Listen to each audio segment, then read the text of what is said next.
17 জুলাই বুধবার। এদিন জাহাঙ্গীরনগর বিশ্ববিদ্যালয়ে অস্ত্রধারী ছাত্রলীগ সন্ত্রাসীদের হামলার ফলে আন্দোলনকারীরা উপাচার্যের বাসভবনের ভেতরে আশ্রয় নেন। রাত 2:15টার দিকে ছাত্রলীগ নেতাকর্মীরা সেখানে ঢুকে আন্দোলনকারী শিক্ষার্থীদের মারধর করে। এর আগে রাত 12টার পর আন্দোলনকারী শিক্ষার্থীদের উপর হামলা হয়। এতে বহিরাগত সহ ছাত্রলীগের 1.5 শতাধিক নেতাকর্মী অংশ নেয়। এদিন ছাত্রলীগ মুক্ত ক্যাম্পাসের দাবিতে শিক্ষার্থীদের ঐক্যবদ্ধ থাকার আহ্বান জানায় ইসলামী ছাত্র আন্দোলন বাংলাদেশ।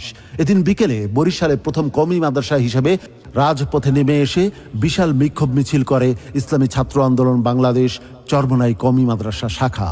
বরিশাল বিশ্ববিদ্যালয়ে আন্দোলনরত শিক্ষার্থীদের উপর হামলা চালায় প্রশাসন।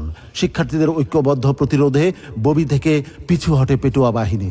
বরিশাল শেরেবাংলা মেডিকেল কলেজে ইসলামী ছাত্র আন্দোলন বাংলাদেশের কেন্দ্রীয় সহসভাপতি ইউসুফ আহমেদ মানসুরের নেতৃত্বে আহত শিক্ষার্থীদের খোঁজ খবর নেয় বরিশাল বিশ্ববিদ্যালয় ও মহানগর নেতাকর্মীরা। মেয়েদের হলে শুরু হওয়া প্রতিরোধের মধ্য দিয়ে ঢাকা বিশ্ববিদ্যালয়, জাহাঙ্গীরনগর বিশ্ববিদ্যালয়, রাজশাহী বিশ্ববিদ্যালয় সহ বিভিন্ন ক্যাম্পাসে ছাত্রলীগের সন্ত্রাসীদের বিতাড়িত করে রাজনীতিমুক্ত ক্যাম্পাস ঘোষণা করে শিক্ষার্থীরা। ইউজিসি সকল বিশ্ববিদ্যালয় বন্ধের ঘোষণা দিয়ে শিক্ষার্থীদের হল ছাড়ার নোটিশ দেয়।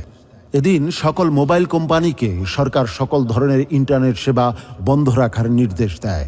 জনগণের তথ্য অধিকার হরণ করে অন্ধকারে রেখে গণহত্যা, ধরপাকড়, গুম চালিয়ে মানবাধিকারের চূড়ান্তভাবে লঙ্ঘন করে খুনি ফ্যাসিস্ট হাসিনা সরকার। দেশের সংকটময় পরিস্থিতিতে ইসলামী আন্দোলন বাংলাদেশের আমির মুফতি সৈয়দ মোহাম্মদ রেজাউল করিম পীর সাহেব চরমোনাই এক বিবৃতিতে বলেন, দেশ ইতিহাসের ভয়াবহ সংকটকাল অতিক্রম করছে। সম্মিলিতভাবে সরকারের নৃশংসতা রুখে দিতে হবে।